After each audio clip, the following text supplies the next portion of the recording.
ہم اکثر بچوں کی تربیت کے لیے جدید نفسیات کی کتابیں کھنگالتے ہیں، ٹھیک ہے، لیکن آج ہم ایک ایسی صدیوں پرانی کمال کی بصیرت پر بات کرنے والے ہیں جو سیدھا انسانی جذبات کی جڑ تک پہنچتی ہے۔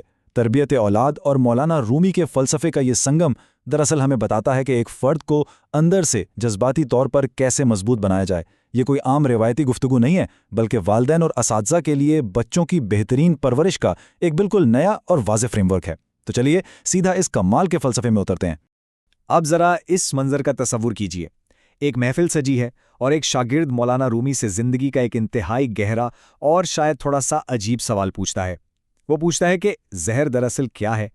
اب ظاہر ہے جب ہم لفظ زہر سنتے ہیں تو فوراً ذہن میں کوئی خطرناک کیمیکل یا جان لیوا چیز آتی ہے، لیکن رومی کا اشارہ کسی عام طبی زہر کی طرف بالکل نہیں تھا۔ وہ اس زہر کی بات کر رہے تھے جو ہماری روح، ہمارے کردار اور ہمارے رشتوں کو اندر ہی اندر دیمک کی طرح چاٹ جاتا ہے۔ اور اس سوال پر مولانا رومی نے جو جواب دیا اس نے زہر کی پوری روایتی تعریف ہی الٹ کر رکھ دی۔ انہوں نے انتہائی سادگی لیکن ایک زبردست طاقت کے ساتھ فرمایا، جو چیز ہماری ضرورت سے زیادہ ہو وہ زہر ہے۔ کتنا گہرا جملہ ہے یہ! رومی نے زہر کو کسی خاص چیز سے نہیں بلکہ تجاوز یعنی حد سے بڑھ جانے کی کیفیت سے جوڑ دیا۔ ان کے نزدیک جب بھی کوئی چیز اپنی مطلوبہ حد اور ضرورت کو پار کر لیتی ہے تو بس وہیں سے وہ ہماری شخصیت کے لیے زہر بننا شروع ہو جاتی ہے۔ اور جب ہم اس بات پہ غور کرتے ہیں کہ کیا کیا چیزیں زہر بن سکتی ہیں تو واقعی حیرانی ہوتی ہے۔ دیکھیے، طاقت، دولت، بھوک، غرور، لالچ یا سستی کا زہر بننا تو پوری طرح سمجھ میں آتا ہے، لیکن کیا محبت بھی زہر بن سکتی ہے؟ یہ واقعی چونکا دینے والی بات ہے۔ یہیں پر یہ فلسفہ ہمیں ایک زبردست وارننگ دیتا ہے کہ خالص ترین انسانی جذبات بھی اس وقت تباہ کن ہو جاتے ہیں جب وہ ضرورت کی حد پار کر لیں۔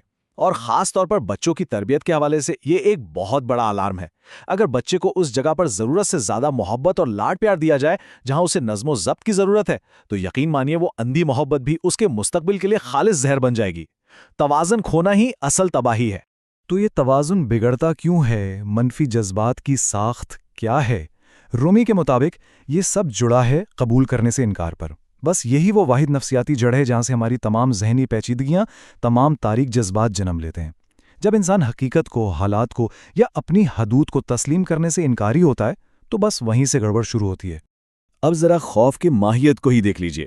جب شاگرد نے پوچھا کہ خوف کیا ہے تو جواب ملا کہ خوف در حقیقت غیر یقینی حالات کو قبول نہ کرنے کا نام ہے۔ جب ہم نامعلوم چیزوں سے ڈرتے ہیں، ان سے بھاگتے ہیں تو ہم خوف کے سائے میں رہتے ہیں۔ لیکن کمال دیکھیے، اگر ہم اسی غیر یقینی صورتحال کو دل سے قبول کر لیں تو یہ خوف راتوں رات ایک شاندار مہم جوئی، ایک زبردست ایڈونچر میں بدل جاتا ہے۔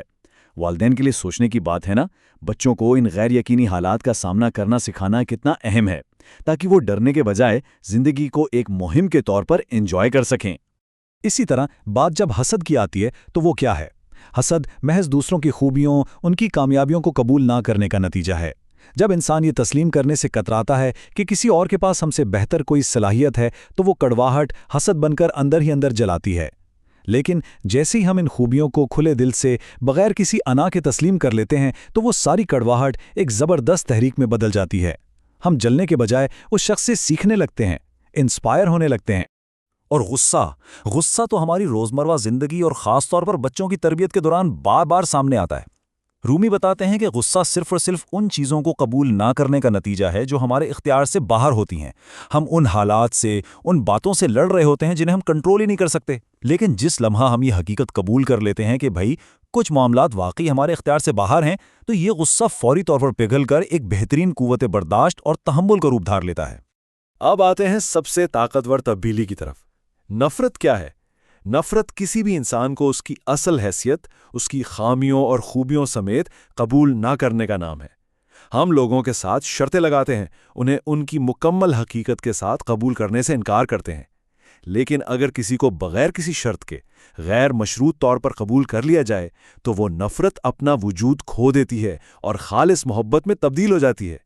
تربیت اولاد میں بھی تو بالکل یہی ہوتا ہے۔ یہ غیر مشروط قبولیت ہی وہ مضبوط بنیاد ہے جس پر ایک پراعتماد اور ذہنی طور پر صحت مند بچہ پروان چڑھتا ہے۔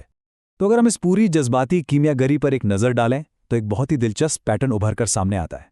ایک طرف ہمارے پاس خوف، حسد، غصہ اور نفرت جیسے تاریک اور بھاری جذبات ہیں، اور ان سب کی جڑ صرف ایک نکلی: حقیقت سے انکار۔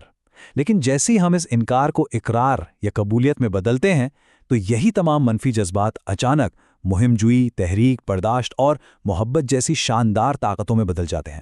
یہ سب کیا ہے؟ یہ صرف اور صرف سوچ کا زاویہ بدلنے کا کمال ہے۔ اور یہیں سے ہم نئی نسل کی تعمیر کی طرف آتے ہیں، جہاں والدین، اساتذہ اور سچائی کا کردار سب سے اہم ہو جاتا ہے۔ یہ ساری حکمت، یہ سارا فلسفہ بچوں کی عملی تربیت کے لیے ایک بہترین فریم ورک ہے۔ کیونکہ دیکھیے، بچے تو اپنے بڑوں کا ہی عکس ہوتے ہیں نا۔ اگر والدین اور اساتذہ خود جذباتی طور پر غیر متوازن ہوں گے تو بچے کیسے ایک متوازن شخصیت پا سکیں گے؟ اب یہاں ایک بہت ہی بنیادی اور اہم ترین نقطہ سامنے آتا ہے۔ یہ تمام تر جذباتی کنٹرول، یہ ساری حکمت بالکل بے معنی ہو کر رہ جاتی ہے اگر ہمارے کردار میں سچائی نہ رہے۔ رومی کی بصیرت بڑی ڈوٹوک ہے۔ انسان کی تمام تر قدر و منزلت اسی ایک لمحے صفر ہو جاتی ہے جب وہ جھوٹ بولنا شروع کر دیتا ہے۔ ایک باپ، ایک ماں یا ایک استاد کے لیے اس سے بڑا اور کیا سبق ہو سکتا ہے؟ اگر رول ماڈل کے اپنے قول و فعل میں سچائی نہیں ہے تو یقین جانیے تمام تر تربیت، ساری محنت رائے گاں چلی جائے گی۔ تو اس سب کو سمیٹتے ہوئے ذرا دل پر ہاتھ رکھ کر سوچئے، ہمارا معاشرہ، ہمارا مستقبل کیسا ہوگا اگر ہر فرد، خاص طور پر والدین اور اساتذہ، حد سے بڑھنے والے اس زہر سے بچ جائیں؟ اگر ہم غیر یقینی کو ایک مہم جوئی سمجھیں اور اپنے بچوں کو خیر مشروط قبولیت اور مکمل سچائی کے ساتھ پروان چڑھائیں، یقیناً ہم ایک ایسا معاشرہ تشکیل دے سکتے ہیں جو خوف اور نفرت کی بیڑیوں سے مکمل آزاد ہو۔ اس کمال کے فلسفے پر غور ضرور کیجیے گا اور اسے اپنی روزمرہ کی زندگی، خاص طور پر بچوں کی تربیت کا حصہ بنانے کی کوشش کیجیے۔ سیکھنے کا یہ سفر رکنا نہیں چاہیے۔